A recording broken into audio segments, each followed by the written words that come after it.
explain to me why it is that when I put a proposal to develop a community park in the library to assist disadvantaged groups, and continue to discuss that proposal with the council, with your support, throughout July and August through till November, that the council then suddenly, out of the blue, asked me to submit a proposal to run a community library, when I have never intended to run a community library, and we have always specifically said that our proposal included the council providing limited library services.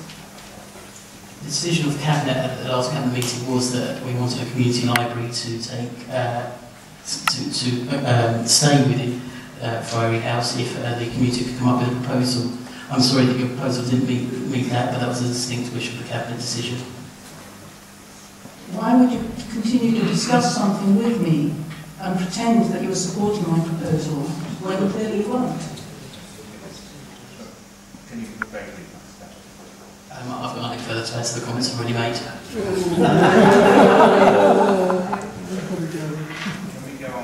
Is it only the government that wants neighbourhood plans and community plans?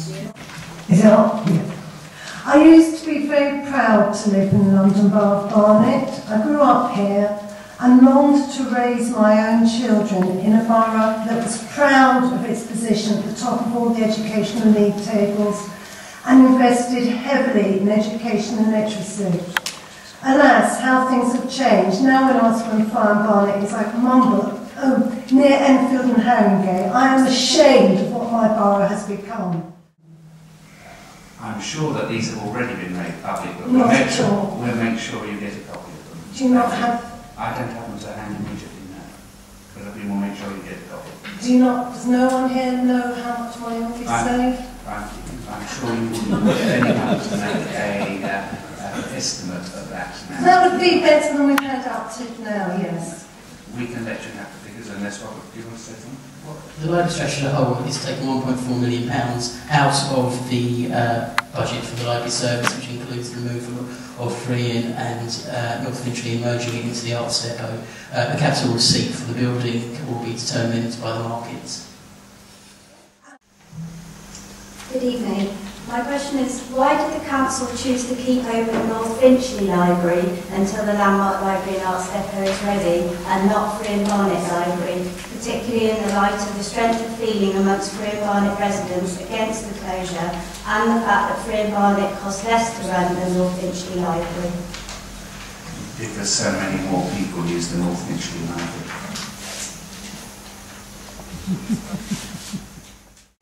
Hello.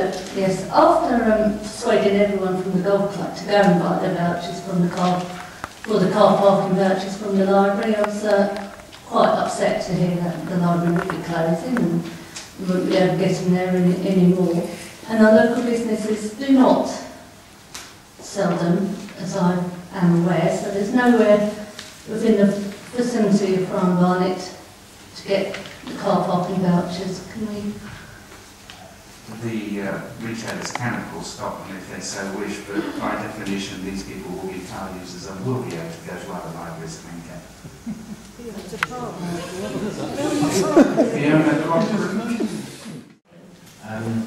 The supplementary question is really, given the weight of support to keep the library open, what was the feeling that Councillor Rams has said in the Barnet Press, how he thought it was a positive experience, but a lot of the community felt they were losing something that they valued very, very highly. What's the response to that? When you have the difficult budgetary situation which the council finds itself in, taking some £45 million out of the budget, then it will be unrealistic not to expect the library service to also face a reduction in expenditure. A review was conducted in order to enhance literacy and the library service across the borough. I appreciate that a much-loved library may well keep those going, and I appreciate the problems that causes. However, we are retaining a good library service throughout Barnet as a result of this cut, and the improved facility at the Arts Depot, when it's developed, will be something that we can be proud of. With regard to my question, first of all, I'd just like to make a little point that the question written down here isn't the one that I asked. The one I was asked, I was told I could only submit if it was re-edited, and I was given a suggested text. There's lots of things wrong with this proposal. There's lots of things wrong with this paper, not least the grammar, which I pointed out to the leader and Councillor Rams, who's the member. I did ask for a comment from Councillor Rams as to what he felt of the grammar and the use of English in paragraph 9.12.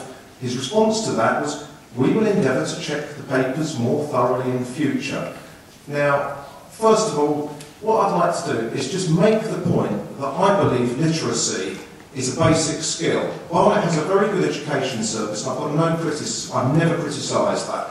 But I think it's absolutely tragic that a council can allow such substandard documents to be issued as cabinet papers.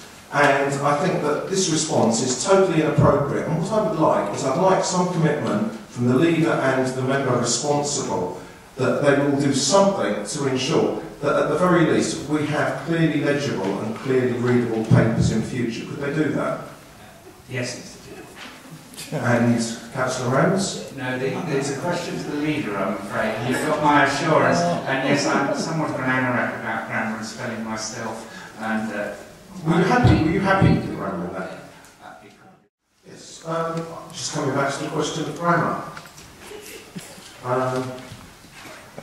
With regards to paragraph 9.12 on page 401, could you just tell me who approved the release of this document and who read it prior to its being issued? Leader, I approved the document and read it beforehand. If the gentleman's argument about the whole library strategy comes down to grammar, I think we've won the arguments. Really?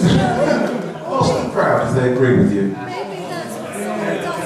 Mr. Titchfork, can I also confess I read it and didn't notice, so I apologise. Thank you. Thank you. Look quite good, don't you, considering a mobile library on the same site. But how are we going about it to, as I say, to make sure it's in demand? How will we prove it's in demand? I've asked my officers to go away and have a look at the proposal to see if we can, within the current structure of the mobile service, add an extra stop there and then do the research to find out if there is a demand for it. As part of the library strategy, there are other services that we are putting into place. I discussed before the model of the Love Film, where people will be able to order books online and have them delivered directly to their home. There'll be another service that we can trial within the Friern area as well. Okay, thank you. This is a